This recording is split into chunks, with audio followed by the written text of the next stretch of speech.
Здравейте! Това е новият филм на ужасите, защото с Чика ще отидем в пещерата на тъмнината. Както ние го наричаме, иначе си е обикновена пещера.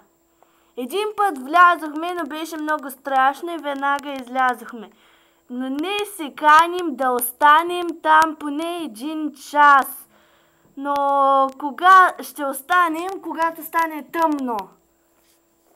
Да, защото иначе другите ще ни видят и край с нас.